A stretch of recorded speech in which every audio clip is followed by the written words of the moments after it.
এই সূরাটার উপরে জীবনের আমল কাটায় দিত। এই সূরার উপরে আমল করলে বিনা হিসেবে জান্নাত পেয়ে যাইত। এবার বুঝেন সূরাটার পাওয়ার কত। আমি পুরাটা তো করব না, সামান্য কয়েকটা মিনিট কথা বলবো শুরুর অংশ। শুরুতে আল্লাহ কি বলছেন খেয়াল করেন, ওয়াল আসর, আসরের শপথ, কসম কাটলেন, শপথ করলেন। আমরাও মাঝে মাঝে শপথ করিনি, করি না? আমরা শপথ করি কেন? বলে আমার কথা বলার পরে যারা বিশ্বাস করে না, সন্দেহ করে, সন্দেহ দূর করার জন্য কসম করি। আর আমার আল্লাহ কোরআনে হাকিমের বিভিন্ন জায়গায় কসম করেছেন, ওয়াশ-শামসি ওয়াদুহাহা ওয়াল কমারি ইযা তালাহা ওয়ান নাহারি ইযা জাল্লাহা ওয়াল লাইলি ইযা ইয়াগশাহা ওয়াস সামাই ওয়া মা বানাহা ওয়াল আরদি ওয়া মা তাহাহা ওয়াদ-দুহা ওয়াল লাইলি ইযা সাজা মা ওয়াদ্দাআকা রাব্বুকা ওয়া মা ক্বালা والسماء ذات البروج واليوم الموعود وشاهد ومشهود والتين والزيتون وطور سينين وهذا البلد الأمين। আল্লাহ তাআলা আসমানের কসম করেন, জমিনের কসম করেন, রাতের কসম, চাঁদ সূর্যের কসম, চাঁদের কসম, জুমার দিনের কসম। বারবার বারবার আল্লাহ কসম করেন। আমরাও কসম করি সন্দেহ দূর করার জন্য। এবার আপনি কি যদি ধারণা করেন যে কোরআনে সন্দেহ আছে, দূর করার জন্য কসম করছেন? কোরআনে সন্দেহ আছে তো আল্লাহ শপথ করলেন কেন?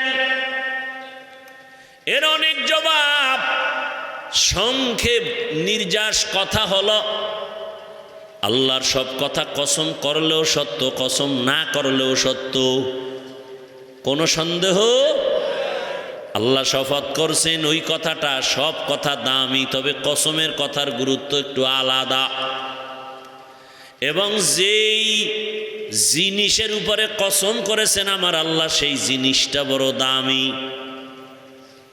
সেই জিনিসটাও কি বড় দামি। আল্লাহ শফাত করেছেন আসরের শফাত। আসর বড় দামি একটা সম্পদ বুঝাবার জন্য। কসমের পরে যত কথা হবে অন্যান্য কথাও দামি, তবে এই কথাটার গুরুত্ব আরেকটু দামি। কসম খাইছেন আসরের উপরে, আসর বড় দামি। আসমানের কসম, আসমান বড় দামি। তিনের কসম, তিন বড় দামি। জৈতুনের কসম, জৈতুন বড় দামি। তুরে সিনা, তুর পর্বতের কসম, তুর পর্বত বড় দামি। নিরাপদ শহর মক্কা নগরীর কসম, মক্কা নগরী বড় দামি। কেমন দামি?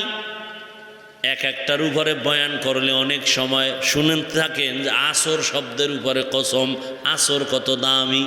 খালি একটা আওয়াজ দিবে সুবহানাল্লাহর আওয়াজ, আল্লাহু আকবারের আওয়াজ। এই আওয়াজটাই ইসলামের দুশ্মনদের জন্য একটা ভয়ঙ্কর আতঙ্ক। খালি আওয়াজটাই। হুজুরেরা তো অস্ত্র নিয়ে রাস্তায় নামে না, নামে? মানুষ খুন করে, গুম করে, খালি রাস্তায় একটা মিছিল দেয়। সরকার আমাদের দাবি মানেন না, হয় গরম খবর আছে সামনে, এরকম একটা কথা বলে মিছিল দেয়। এটা সহ্য করতে পারে না নাস্তিক বেঈমানেরা, শুধু মিছিলটাকে ভয় পায়। এবার বাঁশের লাঠি লয়ে নামলে উপায় কি? বাংলাদেশ সোজা করতে 1 ঘন্টা টাইম, শুধু ওলামায়ে কেরাম যদি নেমে যায়। সমস্যা এক জায়গায়, আমাদের মধ্যে একতাবদ্ধতার অভাব। আর আলেমরা এক হতে না পারে, এই প্রচেষ্টায়, এই অপচেষ্টায় কোটি কোটি কোটি টাকা ব্যয় করা হচ্ছে আলেমদের পেছনে। বিভিন্ন চক্রান্ত যে আলেমরা এক হতে না পারে। কারণ সব বেঈমান, নাস্তিক, মুরতাদ ধান্দাবাজার চান্দাবাজেরা জানে আলেম এক হলে এদেশে আর কোনো নাস্তিক কথা বলার দুঃসাহস পাবে না। এজন্য আলেম যেন এক হতে না পারে, এজন্য আমার কানে আইসা বলে অমুক আলেম আপনার এই বাস দিছে, আবার আমি শুই না তো আঙ্গুল ফুলে কলা গাছ, এত বড় সাহস, ওরে ধরতে হবে, দিল আমারে ভুলাইয়া। এবার আরাক আলেমের কাছে গিয়ে কয় হাফিজুর রহমান তো আপনারে শুধু বাস না, এর বড়টা কি তা দিয়ে দিছে। শয়তান তো এখানে আছেই। এইভাবে একে অপরের কানে আগুন দিয়ে দিয়ে দিয়ে দিয়ে আমাদের ওলামাদের মাঝখানে একটা ডিভাইড তৈরি করে রাখছে, দূরত্ব। আমি কি মিথ্যা বলতেছি? এবং এর পেছনে টাকা ঢালতেছে। কোন আলেমরে ঠান্ডা রাখার জন্য কি পরিমাণ টাকার প্রয়োজন, সব মেকানিজম চলতেছে পেছনে। কারণ 100 না, ওভার 100 সত্য কথা। আজকে ওলামায়ে কেরাম এক টেবিলে এসে কালকে ফজর থেকে রাস্তায় হাতে হাত লাগাবে। সামনের দিনগুলোয় দেশে ইসলাম ছাড়া কোনো আওয়াজ থাকবে না। সত্য কথা। কারণ এদেশের মানুষ নামাজ ঠিক মতো পড়ে না, যারা দাড়ি ঠিক মতো রাখে না, কলিজার ভেতর থেকে তারা আলেমকে অল টাইম মহব্বত করে। সাধারণ মানুষ বলে হুজুর আপনারা এক হয়ে যান, আমরা আপনাদের সাথে আছি। আমাদের ব্যর্থতা, আমরা এক হতে পারি না। দোয়া করি আল্লাহ উলামায়ে কেরামদের এক বানায় দেন। আর যাও কাছাকাছি আসবো, আপনাদের ফেসবুকের গজবে আসা আরো কঠিন হয়ে যায়। আপনারা ভক্তরা আরো আউলা জাউলা করেন, এত উল্টা পাল্টা করেন। আমাকে ভালোবাসে যারা, তারা আমাকে আরশে আজিম উঠায়, আর বিরোধী যারা, এদেরকে একেবারে চূড়ান্ত জাহান্নামের নিম্ন স্তরে নিয়ে যায়। কিসের মাধ্যমে? ফেসবুকের মাধ্যমে। কারণ ওখানে লিখতে তো আর বিসমিল্লাহ লাগে না। আল্লাহ হেদায়াত দান করেন। কথাটা টেনেছিলাম রসুলের দরুদের থেকে। সবাই আর একবার পড়েন সাল্লাল্লাহু,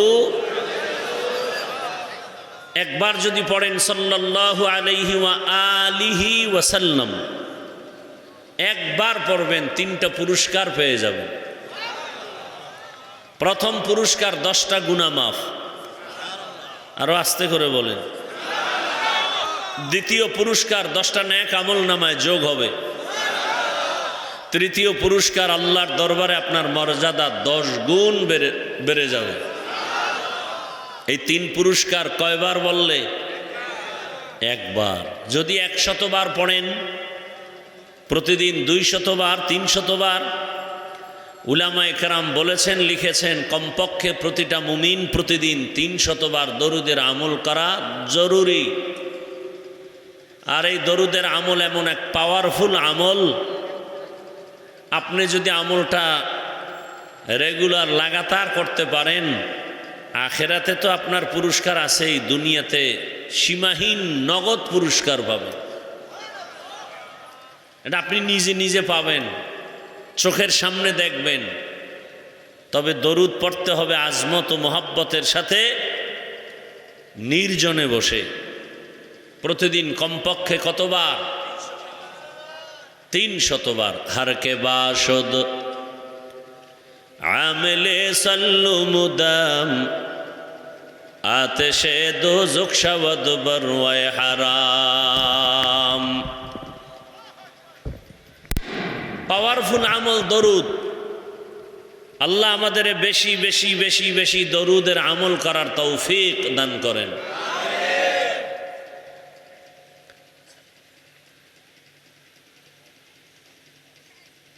দোয়া করেছি আজ আমার যুবকদের জন্য, এর সাথে যারা সহযোগিতা করেছেন আজকের এই প্রোগ্রামকে সাজাবার পেছনে, সময়, পরামর্শ, অর্থ দিয়ে বিভিন্নভাবে, বিশেষ করে প্রবাসে যারা আছে, আমার যুবক, বৃদ্ধ, মা বোন সহ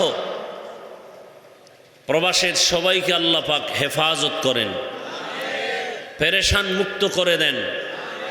প্রবাসীদের কামাই রুজিতে আল্লাহ বেশি বেশি বরকত বাড়ায় দেন। আমি আপনাদের সামনে সংক্ষেপ কিছু আলোচনা রাখব এবং সে নিয়তেই আমার পরে আলোচনা কেউ করবে। আমি নিয়ত করেছি এবছর তো তারা শেষের দিকে গেছে, টাইম দিতে পারিনি, আগামীতে আগে আগে যোগাযোগ করলে শেষে একটা বয়ান দিয়ে দেওয়ার চেষ্টা করব ইনশাআল্লাহ। আমার দিল থেকে বলছি। আমিন। নারে তাকবীর, নারে তাকবীর, ইসলাম দিন ইসলাম, জিন্দাবাদ জিন্দাবাদ। নারে তাকবীর। হ্যাঁ, আজকে দিলে আগামী বছর কি দিবেন আল্লাহ কবুল করেন। কোরআনে হাকিমের শেষের দিকে একটি সূরা সূরাতুল আসর তিলাওয়াত করেছে। রসুলের হাদিস থেকে একটি হাদিস পড়েছে। তিলাওয়াতকৃত আয়াত এবং হাদিসের আলোকে কিছু সহি নিয়তে, সহি তরিকায়, সহি কিছু কথা আমি বলতে পারি, আপনারা শুনতে পারেন, সে তৌফিক আমার আল্লাহ দান করুন। এ ভাই, তোমার বক্স ঠিক করো, এটা এদিকে দিছো, আওয়াজ নেই এটায়, তো এটা এদিকে দাও, দোনোটা সমান করো, আর ভলিউমটা বাড়ানো যায় না ওই বক্সের, এটা এদিকে ঘুরাও, আমার দিকে ঘুরাও, দোনোটা সমান তালে রাখো, ভলিউম বাড়াও।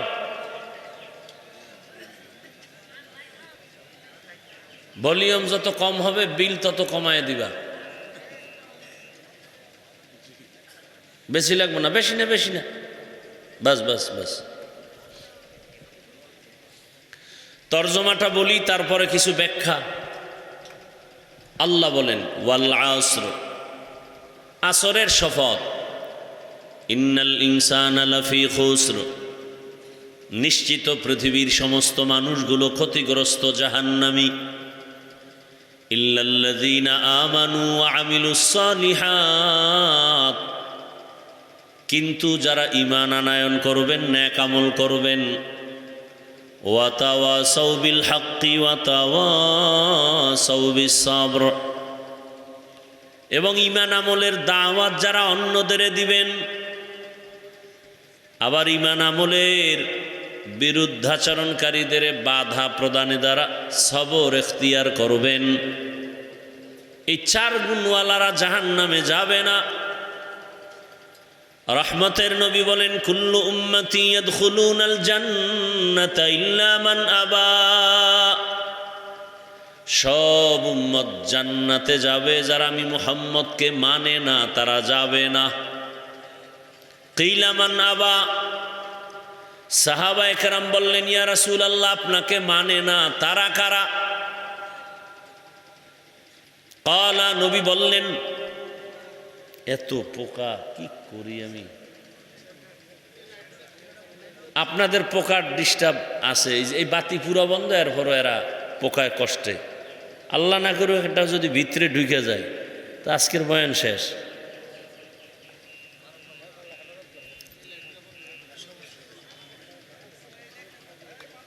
কিলা মান আবা, সাহাবায়ে কেরাম প্রশ্ন করলেন, ইয়া রাসূলুল্লাহ, আপনাকে মানে না তারা কারা? ক্বালা মান আতাআনি দাখালাল জান্নাতা ওয়া মান আসানি ফাকাদ আবা। রহমতের নবী বললেন, যারা আমার অনুসরণ করবে তারা জান্নাতি, যারা বিরোধিতা করবে তারা জাহান্নামী বা আমাকে অস্বীকারী। আয়াত এবং হাদিসের তরজমা শেষ। আপনারা খেয়াল করে কিছু শুনলে তো বলি, কথা তো আর মুখস্থ করে বলা যায় না, আর সেই মুখস্থ বয়ান করার অভ্যাস গদবান্দা সেই দিনও নাই, মন মেজাজও নাই, সেই চিন্তাও অন্তরে নেই।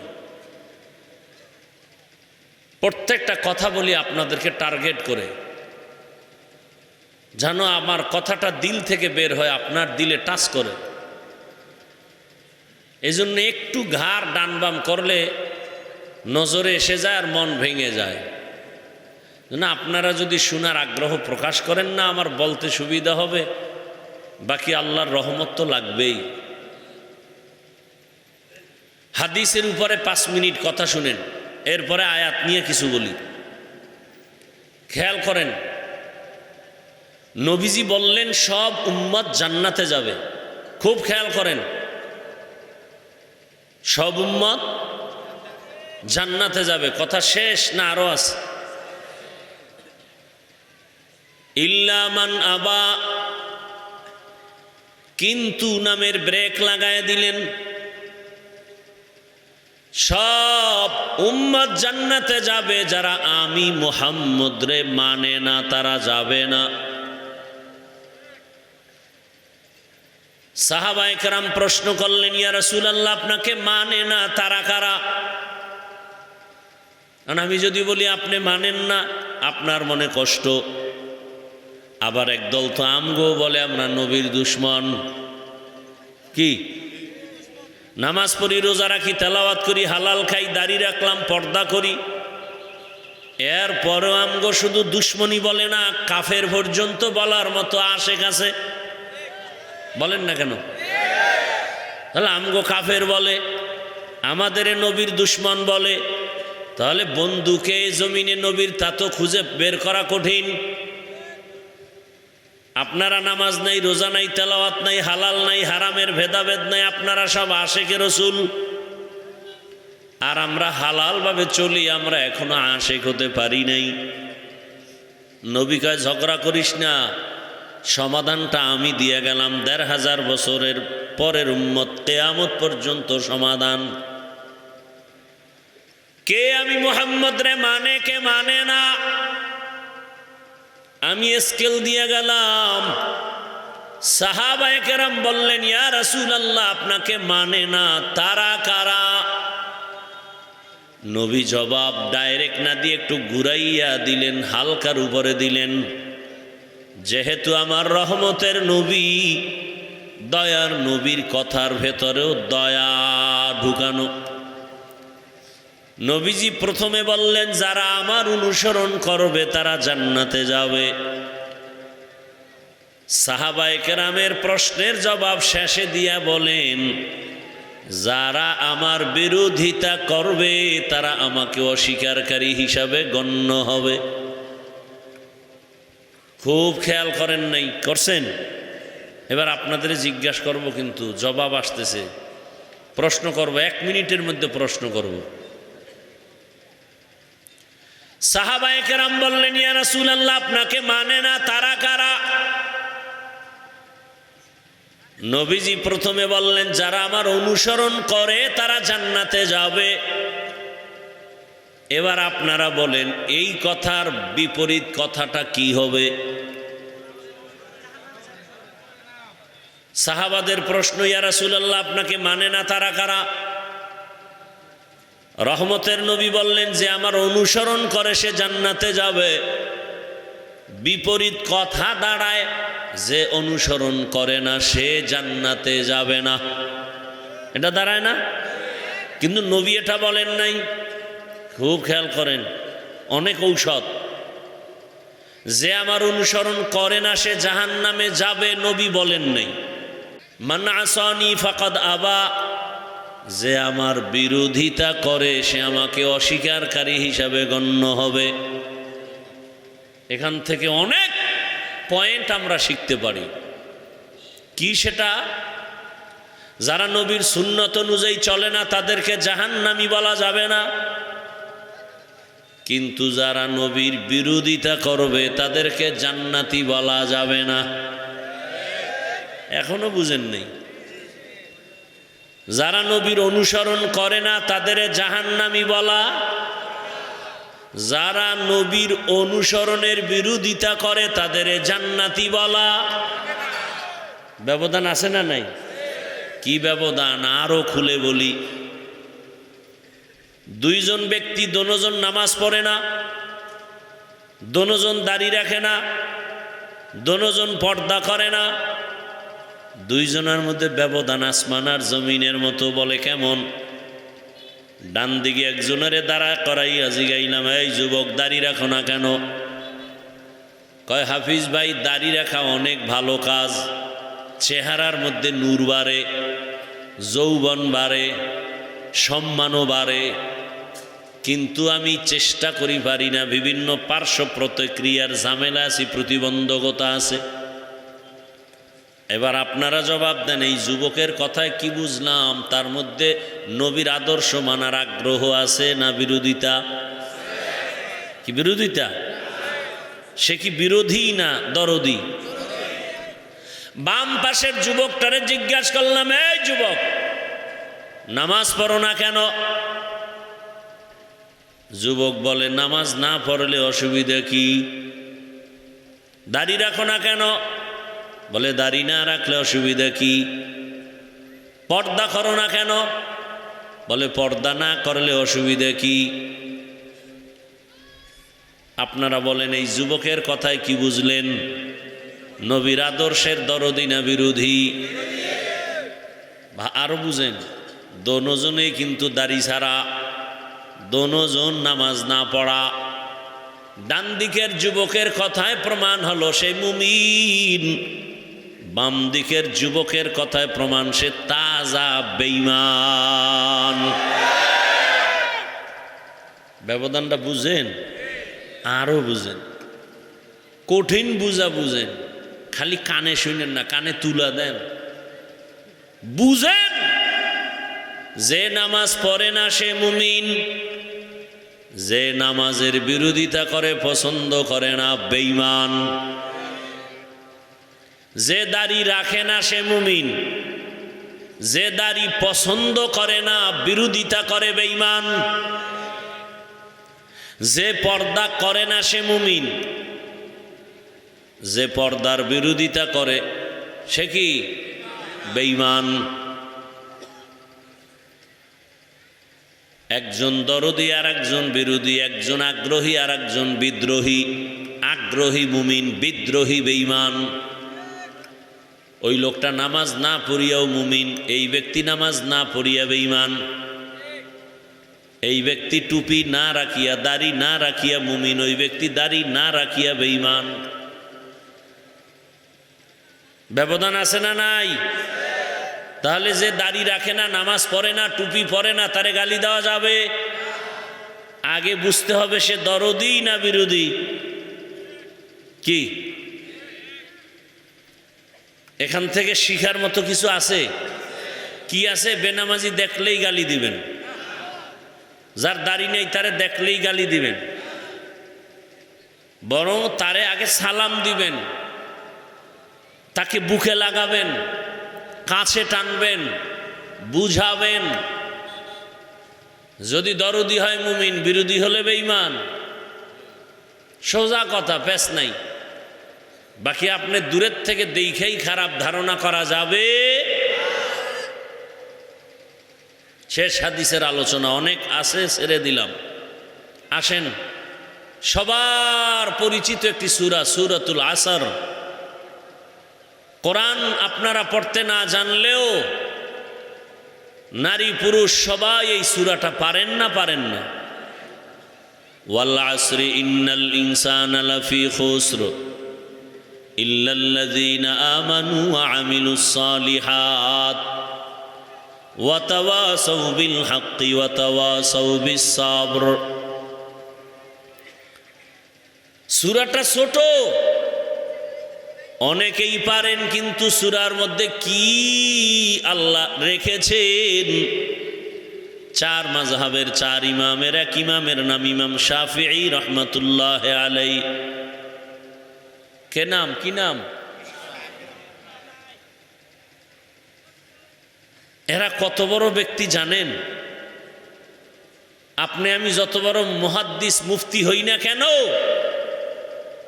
গ্যারান্টি দিয়ে বলতে পারবেন না আপনার চোখ দুইটা পরিপূর্ণ গুনাহমুক্ত পাক। যত বড় বক্তা হই না কেন, যত বড় ফাগরিওয়ালা হই না কেন, গ্যারান্টি দিয়ে বলা যাবে না যে আমার হাত দুইটা গুনাহ থেকে মুক্ত পাক। পারবে? ইমাম শাফি রহমাতুল্লাহ আলাইহি এত বড় আল্লাহর পেয়ারা বান্দা, তাদের চক্ষু পাক, কান পাক, জবান পাক, অন্তর পাক। চূড়ান্ত তাকওয়ার পর্যায়ে গিয়া আল্লাহ তাদেরকে কুদরতের দ্বারা বাছাই করে ফেলেছেন। না হয় সারা দুনিয়াতে তাদের অনুগামী এত মানুষ হতে পারে না। কাবেলিয়াতের দাম নাই, কবুলিয়াতের দাম। আল্লাহর কাছে তারা কবুল হয়ে গেছেন, আমরা কবুল হতে পারি নাই। কারণ যে ব্যক্তি আল্লাহর পেয়ারা গোলাম হয়ে যাবে তার জবানে গালি আসতে পারে না, তার জবানে গীবতের আওয়াজ থাকতে পারে না, রিয়া থাকতে পারে না। পারে? বুঝা গেল তার অন্তর খারাপ। 4 মাযহাবের 4 ইমাম, এর মধ্যে একজন ইমাম শাফিঈ, তিনি লিখেছেন আম্মা জান আয়েশা রাদিয়াল্লাহু তাআলা আনহার প্রসিদ্ধ বর্ণনা মতে কোরআনের আয়াত সংখ্যা 6666। প্রসিদ্ধ অপ্রসিদ্ধ মতামত আরো আছে। ইমাম শাফিঈ বলেন, আল্লাহ যদি ওয়াল আসরে সূরাটা দিতেন আর অন্য আয়াত যদি নাজিল অবতীর্ণ নাও করতেন, আর সারা দুনিয়ার মানুষ এই সূরাটার উপরে জীবনের আমল কাটায় দিত, এই সূরার উপরে আমল করলে বিনা হিসেবে জান্নাত পেয়ে যাইত।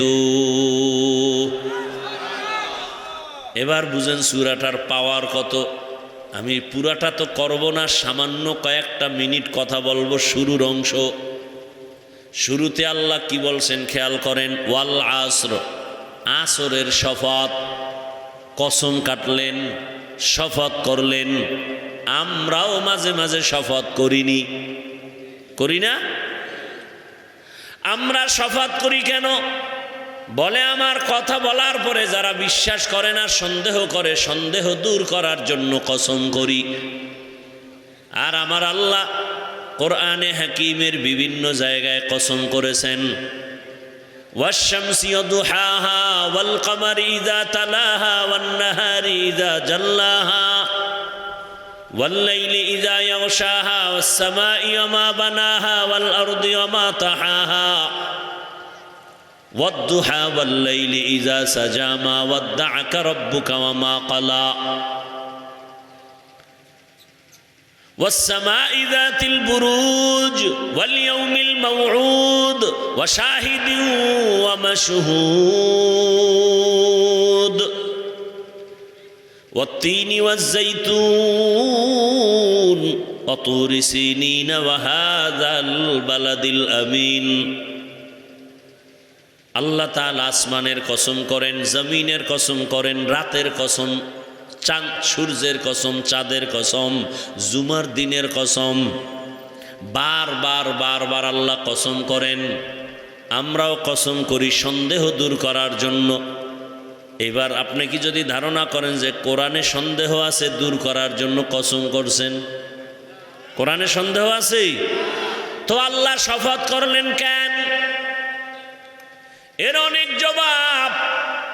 সংক্ষেপ নির্যাস কথা হলো, আল্লাহর সব কথা কসম করলেও সত্য, কসম না করলেও সত্য, কোনো সন্দেহ।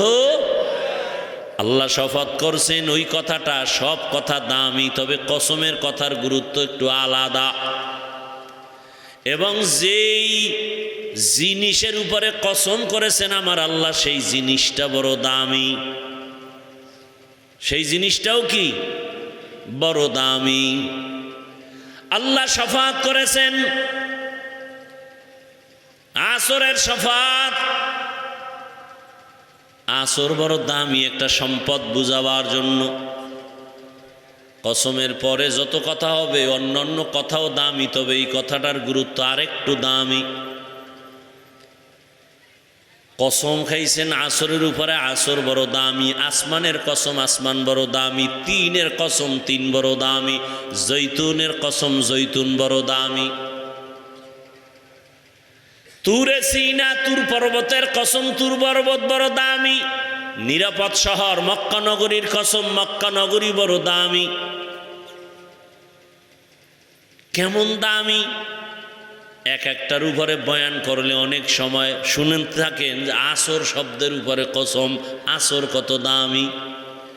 এখন শুধু আসর শব্দটা নিয়ে কথা বললে এই শব্দে শব্দে বয়ান শেষ হয়ে যাবে, 10 ভাগের 1 ভাগের কিনারায় যাওয়া যাবে না। আসর শব্দের 25টা তর্জমা আছে, আমি একটার তর্জমা বলার চেষ্টা করব। আর যদি বলেন না আসরের আলোচনার দরকার নাই, সামনে কি আছে সেটা বলি, তাহলে সামনেরটা চলবে, আসর শব্দ নিয়ে আলোচনা হবে না।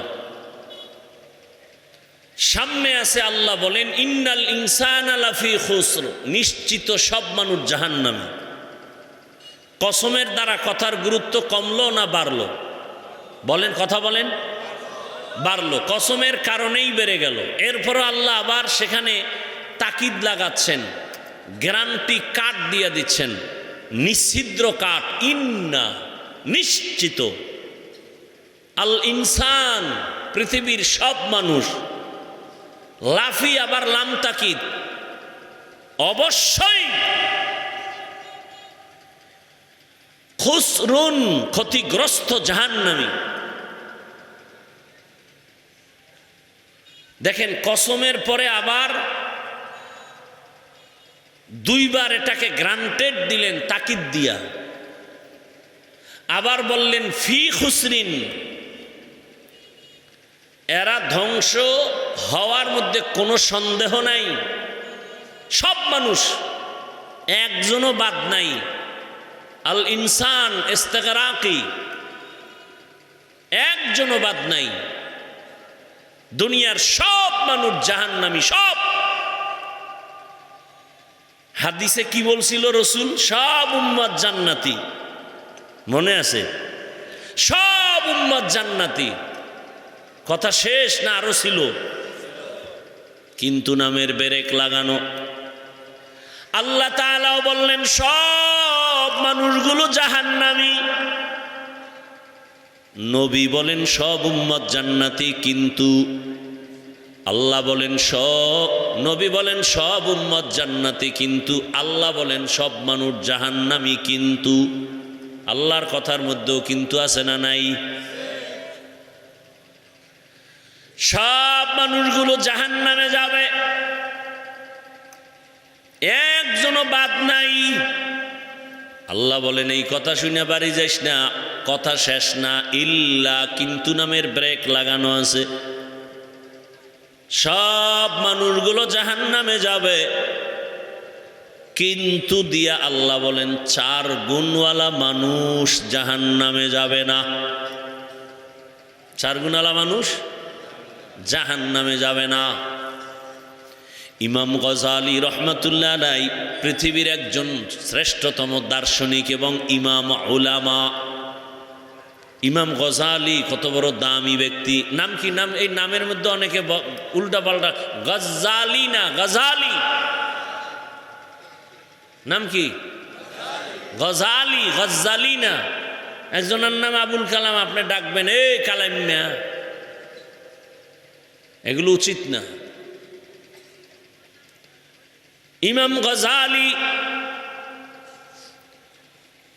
আমরা শুনতে শুনতে মুসলমান বেশি তো, আমাদের ভেতরে গভীরতা তাহাকিক নেই না, সালামটা পর্যন্ত দিতে পারে না। দুনিয়ার সব পারে, BA pass, IA pass, MA pass, সব পাস, আসসালামু আলাইকুম পাস নেই। হ্যাঁ গেল কয় সালামাইকুম। হাসেন আপনারা? মুসলমানের সন্তানের লজ্জা থাকা উচিত যে আসসালামু আলাইকুম 2টা শব্দ বলতে পারে না, সালামাইকুম। এত বড় ইতর যে সালামটা শিখে নাই। আল্লাহ হেদায়েত দান করুন। আসসালামু আলাইকুম, আবার যিনি জবাব দিবেন তিনি বলবেন ওয়া আলাইকুমুসসালাম। দোনো দিক থেকে দোয়া হচ্ছে। কিসের দোয়া? শান্তি, শান্তি, শান্তি। আমিও দোয়া করলাম আসসালামু আলাইকুম, আপনার উপরে শান্তি বর্ষিত হোক। আপনিও দোয়া করলেন ওয়া আলাইকুমুসসালাম, আপনার উপরেও শান্তি। 2 দিক থেকে শান্তির দোয়া যখন চলবে, সেখানে অশান্তি টাচ করবে না। এখন এই শান্তির জবাই করে এখন বের করে দিছে সব বেঈমানেরা।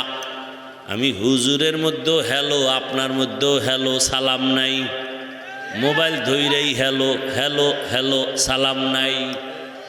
এই জন্য বউ স্বামীর মধ্যে মহব্বত কম। হুজুর আমগো ইমাম মুসল্লিদের মাঝে মহব্বত কম। সালাম কইমে গেছে, কি আসছে এখন? হ্যালো। অথচ রসুল বলেন আসসালামু ক্বাবলাল কালাম, কথা বলার আগে কি সালাম। তার মানে বাথরুমে গিয়েও সালাম। স্ত্রীকে সালাম দিবেন, মোহাব্বত বাড়বে। স্ত্রী স্বামীকে সালাম দিবেন, মোহাব্বত বাড়বে। দেয় না, দেয় না, বেআইনেরে দেয়। কি সন্তান মা বাবাকে সালাম দেয় না, খালারে দেয়, চাচতো বোনেরে দেয়, চাচাতো ভাইকে দেয়, চাচতো ভাই চাচতো বোনেরে, মামাতো বোনেরে, ফুফাতো বোনেরে। বেগানাকে সালাম দেওয়া জায়েজ নাই, হারাম। বেগানারে সালাম দাও কি নাই? কারণ সালাম হলো মোহাব্বত বাড়ার তাবিজ। আউলা জাউলা সালাম দিয়া মোহাব্বত বাইরে গেলে ভেজাল শুরু হয়ে যাবে। বেগানারে সালাম দেওয়া জায়েজ নাই। যারে দেওয়া দরকার এরে দেয় না, যারে লাগে না হেরে 6 বার। আছে না নাই? এই এক ঝামেলা। আর এক ঝামেলা হলো শুদ্ধ করে দিতে পারে না। রাগ করতেছেন আপনারা? ইমাম গজালি তিনি বলেন আন্নাসু কুল্লুহুম হালকা ইল্লাল আলিমুন ওয়াল আলিমুনা কুল্লুহুম হালকা ইল্লাল আমিলুন ওয়াল আমিলুনা কুল্লুহুম হালকা ইল্লাল মুখলিসুন। সব মানুষ জাহান্নামে যাবে, যারা আলেম তারা জান্নাতে যাবে। না না না, অনেক আলেম আছে আমল নাই। বলে সব আলেম জাহান্নামে যাবে, আমলওয়ালারা জান্নাতে যাবে। কয় না না না, আমলওয়ালারাও জাহান্নামে যাবে। একমাত্র জান্নাতে তারা যাবে যারা তাকওয়াওয়ালা। ইন্না আকরামাকুম ইনদাল্লাহি আতকাকুম। আল্লাহর কাছে সব থেকে বড় দামি ওই ব্যক্তি যার মধ্যে আছে আল্লাহর ভয়, তাকওয়া। আল্লাহ বলেন সব মানুষ জাহান্নামে যাবে। শপথ করে বললাম নিশ্চিত, অবশ্যই। তবে 4 গুণওয়ালারা জাহান্নামে যাবে না। কয় গুণ? আল-আসরের সূরা যদি বুঝতে পারেন তো টের পাইবেন হাজী সাহেবের উপায় কি জান্নাত পাওয়া। তাবলিগওয়ালা পীর সাহেবের মুরিদ, দিল্লি বহুত দূর হে। আমগো ক্লাসের একটা বইয়ের কিতাবে আছে, দিল্লি বহুত দূর হে, জান্নাত বহুত দূর। একটু শুনতে থাকেন, অল্প টাইম বলছি, খেয়াল করেন। 4 গুণওয়ালা জান্নাতে যাবে। ইল্লাল্লাযীনা আমানু ওয়া আমিলুস সালিহাত। 1 নাম্বার গুণের নাম ঈমান, দ্বিতীয় গুণের নাম আমল। কয় গুণ হইল? এই 2 গুণের সম্পর্ক হলো বান্দার সাথে, আল্লাহর সাথে। এই 2 গুণ বান্দা আল্লাহর হক। এই 2 গুণ কার হক? বাকি 2 গুণ হলো বান্দার হক। বাকি 2 গুণ বান্দার হক। বাকি 2টা গুণ কি? বলে ঈমান আমলের দাওয়াত, অন্যকে দাও। তা'মুরুনা বিল মা'রুফ ওয়া তাওয়াসাউ বিল হকের ব্যাখ্যা হলো তা'মুরুনা বিল মা'রুফ ওয়া তাওয়াসাউ বিস সবরের ব্যাখ্যা হলো আতানহাউনা আনিল মুনকার। ঈমান আমলের দাওয়াত অন্যকে দাও, যারা বিরোধিতা করে তারে বাধা দাও। বাধা দিতে গেলে বিপদ আসবে, সবর এখতিয়ার করো। ওয়া তাওয়াসাউ বিস সবর, ধৈর্য ধারণ করো। প্রথম 2 গুণ আল্লাহর হক। ঈমান আনছি, নামাজ পড়ি, পর্দা করি, এটা কার হক আদায় করি? আল্লাহর হক। আমল করি, আমার দায়িত্ব শেষ। আমি আল্লাহর হুকুমে আল্লাহর উপর ঈমান আইনা, ঈমানও আনছি, রসুলের উপর ঈমান আনছি, কিয়ামত মানি, জান্নাত মানি, জাহান্নাম মানি, কিতাব মানি, কোরআন মানি। এবার আমলও শুরু করে দিছি। তাহলে ইমানের গুণটাও আছে, আমলেরটাও আছে। কার হক? আল্লাহর হক। আমার জিম্মাদারি, ডিউটি শেষ না আরো দুইটা গুণ আছে? কার হক? বান্দা। হাদিসে পাকে আল্লাহর রাসূল বলেন, আল্লাহর হক আদায়ে ত্রুটি থাকলে আল্লাহ ক্ষমা দিবেন, কিন্তু বান্দার হক যদি নষ্ট করো, বান্দা ক্ষমা না দিলে তোর ক্ষমা নাই। মা বাবার সাথে বেয়াদবি করেছো, মা বাবায় যদি ক্ষমা না দেয়, আসমানের মালিক ক্ষমা দিবেন না। শিক্ষকের হক নষ্ট করেছো, শিক্ষক যদি তোরে ক্ষমা না দেয়, আর সে আজিমের মালিক তোরে ক্ষমা দিবেন না। বান্দার হক আল্লাহ মাফ করবেন না। সমুদ্রে কেউ যদি পানিতে ডুবিয়া মারা যায়, আগুনে পুড়িয়া মারা যায়, আল্লাহ তাকে শহীদি মর্যাদা দিবেন, তবে বান্দার হকের জন্য আসামির কাঠগড়ায় হাসরের মাঠে দাঁড়াতে হবে। পৃথিবীতে বান্দাদের মধ্যে শ্রেষ্ঠ বান্দা কে জানেননি? পুরা পৃথিবীতে বান্দা বান্দা বান্দা বান্দা, হিন্দুরা বান্দা, খ্রিস্টান বান্দা, ইহুদি আল্লাহর বান্দা, সব বান্দাদের মধ্যে শ্রেষ্ঠ বান্দাকে জানেন? জানেন না? পৃথিবীর মধ্যে আল্লাহর কাছে শ্রেষ্ঠ বান্দা রহমাতুল লিল আলামিন।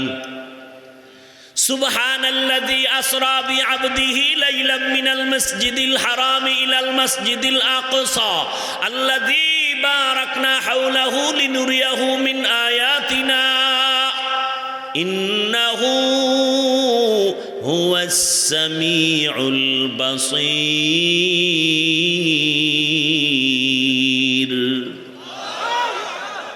আল্লাহ নবীরে মেরাজে নিছেন। আল্লাহ এখানে নবীকে যেই শব্দ দিয়া ডাকছেন, ওই শব্দটা কি? বান্দা।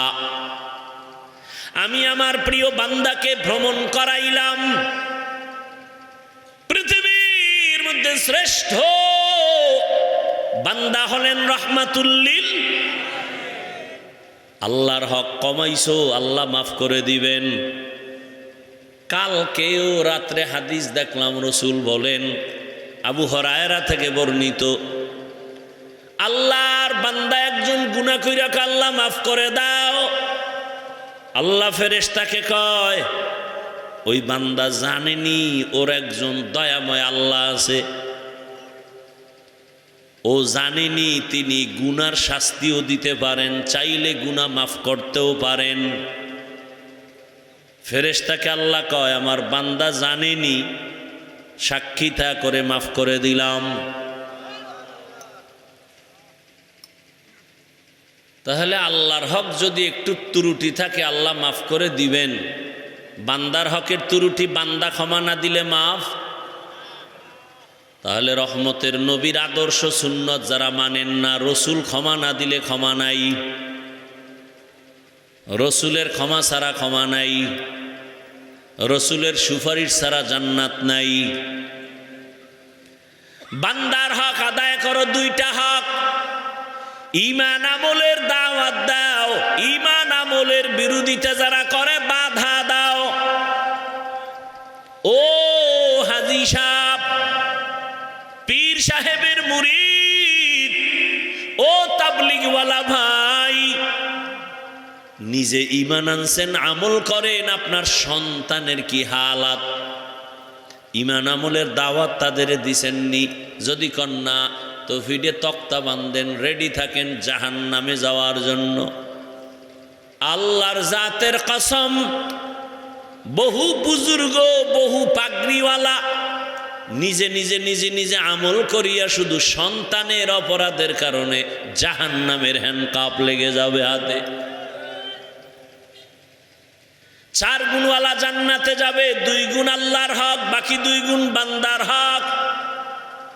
ঈমান আমল নিজে আনবেন, আমল করবেন, এরপরে অন্যকে দাওয়াত দিবেন। এই অন্য লইয়াও তো বহু কথা। ইয়া আইয়ুহাল্লাযীনা আমানু কু আনফুসাকুম ওয়া আহলিকুম নারা ওয়াকুদুহান নাস ওয়াল হিজারা আলাইহা মালাইকাতুন গিলাযুন শিদাদুন লা ইয়াসুনাল্লাহা মা আমারাহুম ওয়া ইয়াফআলুনা মা ইউমারুন।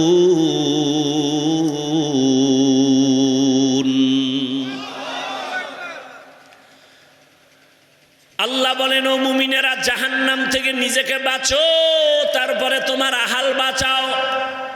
নিজে বাঁচলেই জান্নাত না, আহালকেও বাঁচাতে হবে। মা বাবার জন্য সন্তান আহাল, স্ত্রী স্বামীর জন্য স্ত্রী আহাল,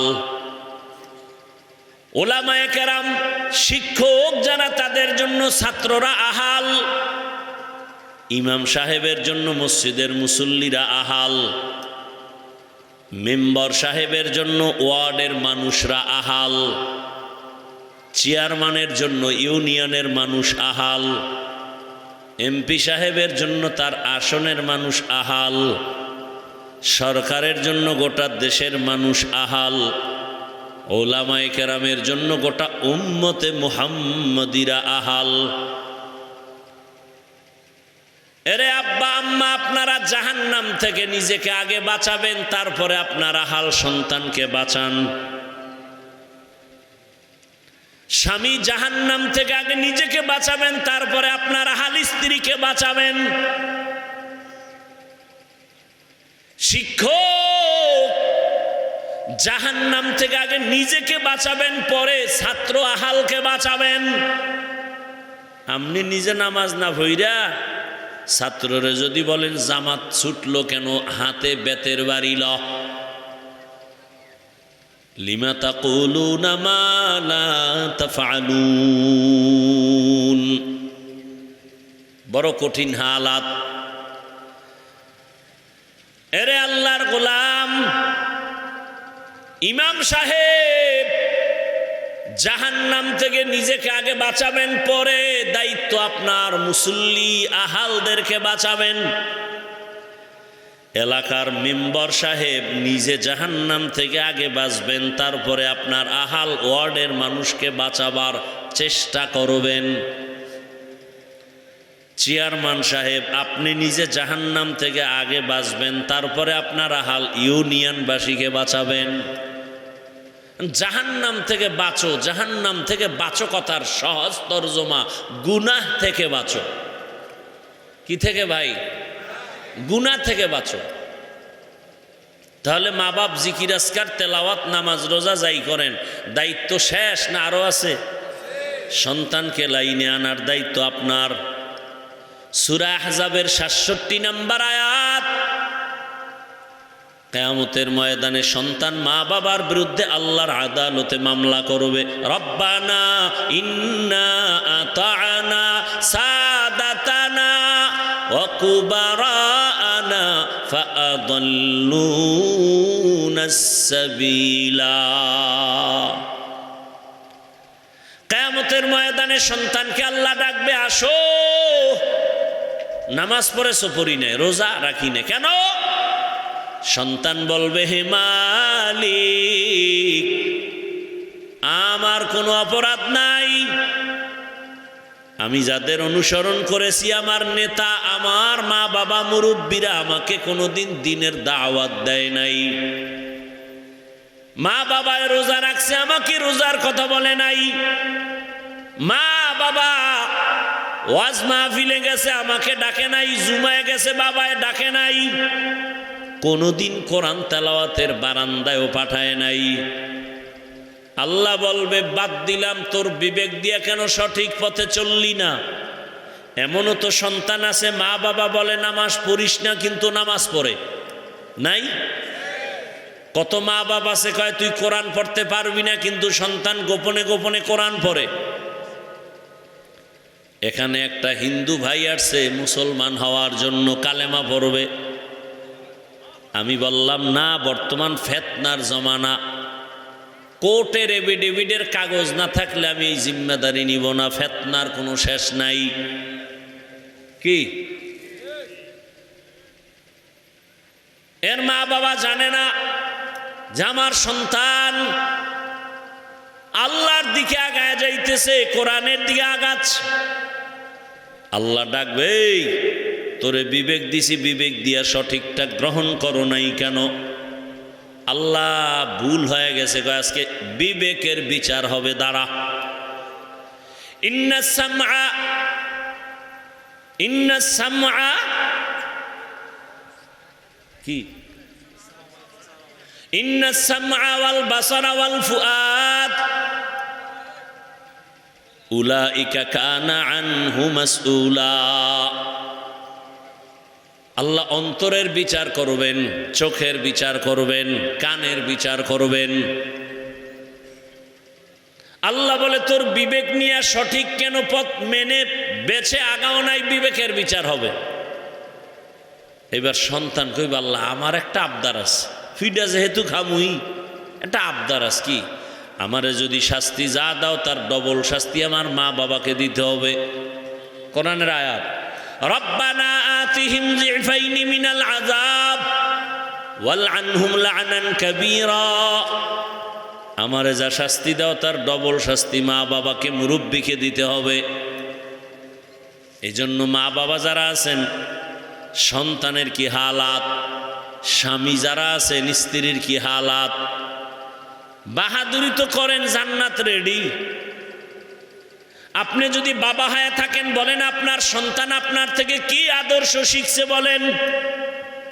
আপনি সন্তানের কাছে আদর্শ বাবা হতে পেরেছেন কিনা জবাব দেন। আপনার স্বামী হিসাবে স্ত্রীর কাছে আদর্শ স্বামী হতে পারলেন কিনা হিসাব মিলান তাড়াতাড়ি। আদর্শ ইমাম মুসল্লিদের সামনে হতে পারলেন কিনা। ছাত্রদের সামনে আপনি আদর্শ শিক্ষক হতে পারছেন কিনা। বড় কঠিন হালাত। আল্লাহ বলেন, সব মানুষ জাহান্নামে যাবে, 4 গুণওয়ালারা যাবে না। এর মধ্যে প্রথম 2 গুণ ঈমান আর আমল, এটা আল্লাহর হক। পরের 2 গুণ নিজেও ঈমান আমল আনো, ঈমান আমলের উপরে চলো, অন্যকে দাওয়াত দাও। অন্য বলতে প্রথমে আপনার আহাল মানি প্রথম সন্তান, এরপরে হলো আপনার বাহিরে যারা, এরপরে হলো উম্মতের চিন্তা। আর যারা বিরোধিতা করে তাদেরও বাধা দিতে হবে।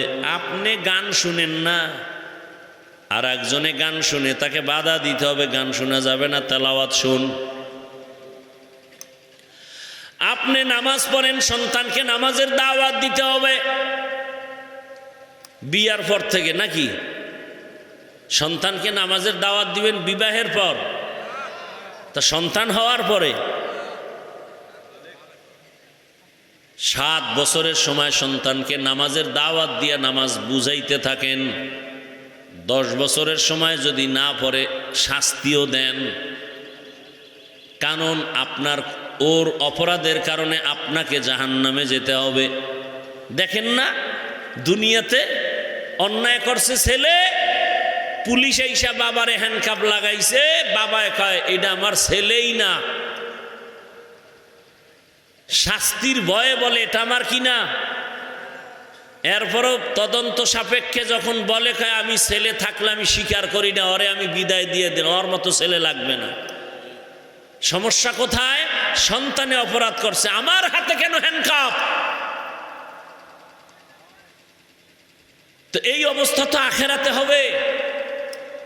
অন্যায় করবে সন্তান, বাবার হাতে হ্যান্ডকাপ লাগাবে জাহান্নামের। কেন সন্তানটাকে বুঝাইলি না কেন? দাওয়াত দিলি না কেন?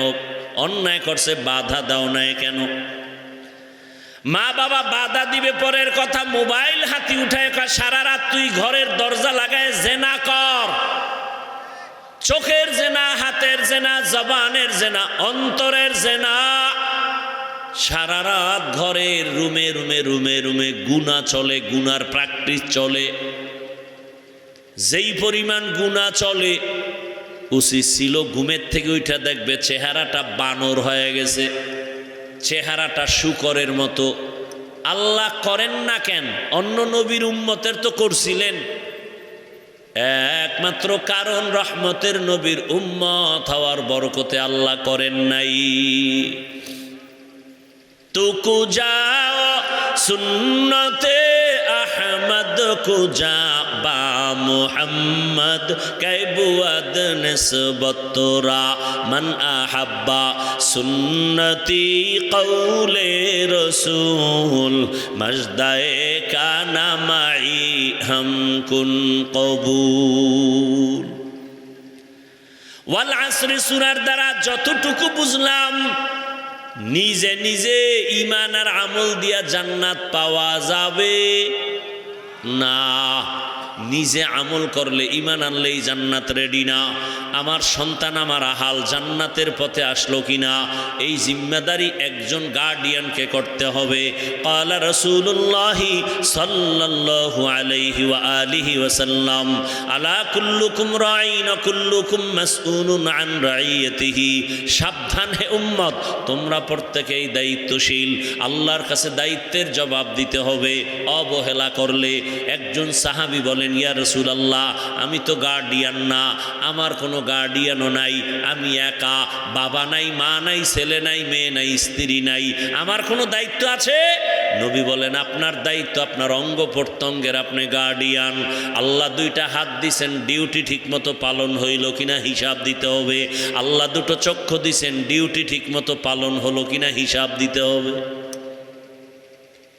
তাহলে যাদের হাত আছে, যাদের চোখ আছে, যাদের পা আছে, হিসাব আল্লাহর আদালতে দিতে হবে, পালাবার উপায় নাই। ও আমার যুবক, পর্দার আড়ালের মা বোনেরা, বৃদ্ধ বাবাজি, কয়দিন আর দুনিয়াতে বাঁচবেন? আমি যে এতক্ষণ আপনাদের কথা বলছি, একবারও কিন্তু বলি নাই সবাই আমার মতো তসবিওয়ালা হুজুর হও, ভাগরি লাগাও। বরং আমি বলি, যুবক, তুমি যেখানে থাকো, যা করো, আমার আল্লাহর মোহাব্বত নিয়ে, রসুলের আদর্শে জীবন কাটাও। ডাক্তার হও, বাধা নাই, ইঞ্জিনিয়ার হও, প্রফেসর হও, এমপি হও, মন্ত্রী হও, চেয়ারম্যান মেম্বার, ওসি ডিসিএসপি হও, কিন্তু বেয়াদব হওয়া যাবে না, বেয়াদবি করা যাবে না। বলে কার সাথে? বলে 3 জায়গায় বেয়াদবি করা যাবে না, করলেই মরণের আগে জীবনটা পঙ্গু হয়ে যাবে। 3 জায়গার, প্রথম মা বাবা, দ্বিতীয় শিক্ষক, তৃতীয় উলামায়ে কেরাম।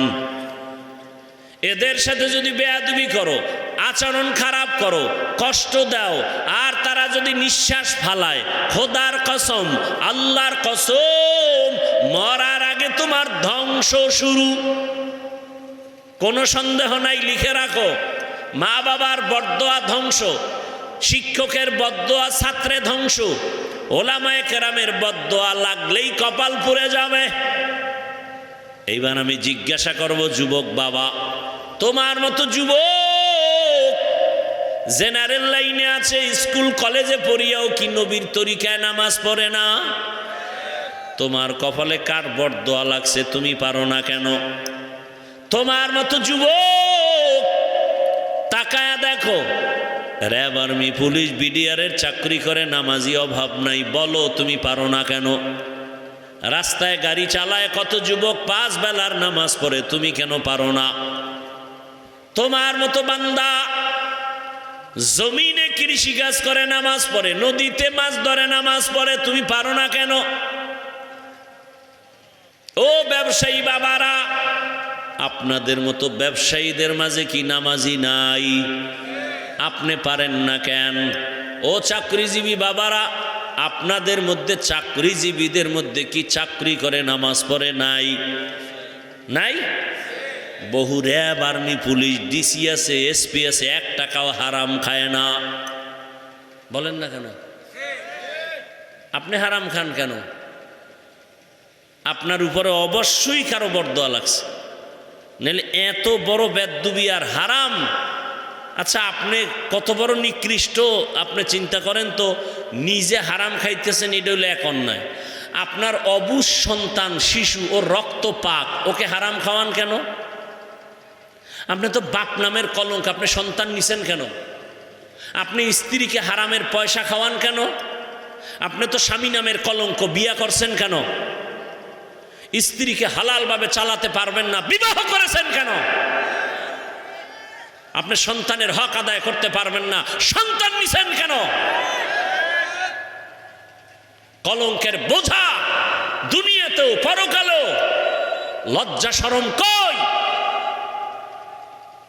আপনি হারাম খাইতেছেন যাই না শুনা, শিশু বাচ্চার অপরাধটা কি? ওর রক্ত কেন হারাম খায় নাপাক করতেছেন? আপনার স্ত্রীর কি অপরাধ? তাকে কেন আপনি হারাম টাকা দিয়ে মাল কিনে খাওয়ায়া রক্ত নাপাক করতেছেন? বলেন। আল্লাহর ভয় নাই। এজন্যই তো বলি যুবক, অনুরোধ করে বলছি, তোমার মতো বান্দা এখনো এই লাইনে, আমার মতো হুজুর না, তোমার লাইনের মানুষ নামাজ পড়ে, হালাল ভাবে চলে, অভাব নাই। তুমি পারো না কেন? ওই 3 জায়গার কোনো একটা অভিশাপ কপালে লেগে গেছে। হয়তো মা বাবার বরদোয়া লাগছে, না হয় শিক্ষকের বরদোয়া, না হয় কোনো আলেমের বরদোয়া লাগছে, কপাল ফিরে গেছে। কোনো বয়ানে ধরে না, বয়ান শুনে নিজের একটু দুর্বল মনে করে কানবে, আল্লাহ মাফ করো, উল্টা বিরোধিতা করে রাস্তায় নাইমা। কত বড় নিকৃষ্ট কপাল পরা আছে না নাই? আল্লাহ হেদায়াত দান করুন। নিজে অন্যায় করে অন্তরকে ছোট রাইখা আল্লাহর কাছে মাপ চাইব, মা বাবার কাছে দোয়া চাইব, মা দোয়া কইরো আমি এই গুনাহটা ছাড়তে পারি না, অন্যায়টার থেকে ফিরতে পারি না। শিক্ষকের পাইলে দোয়া চাইবে যে হযরত দোয়া করবেন আমি যেন এই গুনাহ থেকে মুক্ত হতে পারি, হালালভাবে চলতে পারি। আলেম ওলামা পাইলে দোয়া চাইবে যে হুজুর দোয়া করবেন হালালভাবে চলতে পারি। দোয়া তো চাই না, হুজুরে হারামের বিরুদ্ধে বয়ান করলো কেন? চায়ের দোকানে বয়ে চাপাবাজি করে আর বিরোধিতা করে, আছে না নাই? আল্লাহ হেদায়াত দান করুন। এখনো সময় আছে। ও পর্দার আড়ালের মা বোনেরা, আপনার মতো কত মা কত বোন এই সমাজে আছে, এখনো খুঁজলে দেখবেন বেপর্দায় চলে না, নামাজ ছাড়ে না, মোবাইলে সময় নষ্ট করে না, স্বামীর মাল খেয়ানত করে না। আম্মা জান, আপনি কেন পর্দা করে নামাজ পড়তে পারেন না? মোবাইলের থেকে দূরে থাকতে পারেন না?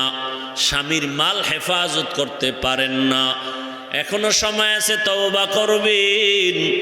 আল্লাহর কাছে মন খুলে বলেন, আল্লাহকে মনে মনে বলেন, ও আল্লাহ, জীবনে তো বেপর্দায় কম চলি নাই, নামাজ কম সারি নাই, মনের মতো গুনাহ করেছি, আজকে থেকে তওবা করলাম, আর নামাজ ছাড়ব না, বেপর্দায় চলব না, স্বামীর মাল খেয়ানত করব না।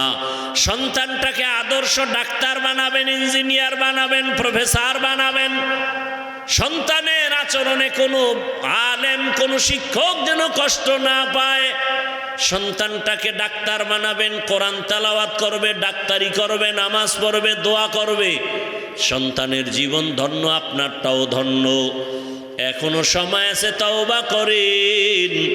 ও আমার যুবক বাবারা, বৃদ্ধ বাবাজিরা, মনে মনে আল্লাহকে ডেকে বলো আর তওবা করো, আর বলো, হে আল্লাহ, আমার মতো কত যুবক জেনারেল লাইনে থাকিয়াও নামাজ ছাড়ে না, চাকরি করে নামাজ পড়ে, ব্যবসা করে নামাজ পড়ে, শ্রমিকের কাজ করে নামাজ পড়ে, ড্রাইভারি করে নামাজ পড়ে। আমার কপাল কেন খারাপ, আমি পারি না কেন? আল্লাহর কাছে তওবা করে বলো, হে মালিক, আজকে থেকে তওবা করলাম, জীবনে কত নামাজ না পড়ে থাকলাম, দাড়ি কাটলাম, বেপর্দায় চললাম, হারাম খাইলাম, আজকে থেকে আর নামাজ ছাড়বো না, দাড়ি কাটবো না, বেপর্দায় চলবো না। ওলামায়ে কেরামের দোয়া নিয়া, শিক্ষকের দোয়া নিয়া, মা বাবার দোয়া নিয়া, নবীজির সুন্নতের আদর্শ অনুযায়ী চলবো। তওবা করার মতো যদি কারো অন্তর তৈরি হয়, মুনাফিকি যদি না থাকে, খাঁটি তওবার নিয়ত যাদের আছে, দুটো হাত আমার আল্লাহকে দেখাইয়া দাও। আয় আল্লাহ, হাতগুলো কবুল করে নেন, তওবা কবুল করে নেন। তওবার উপরে মজবুত হইয়া চলার তৌফিক আমাদের দান করেন, আমিন।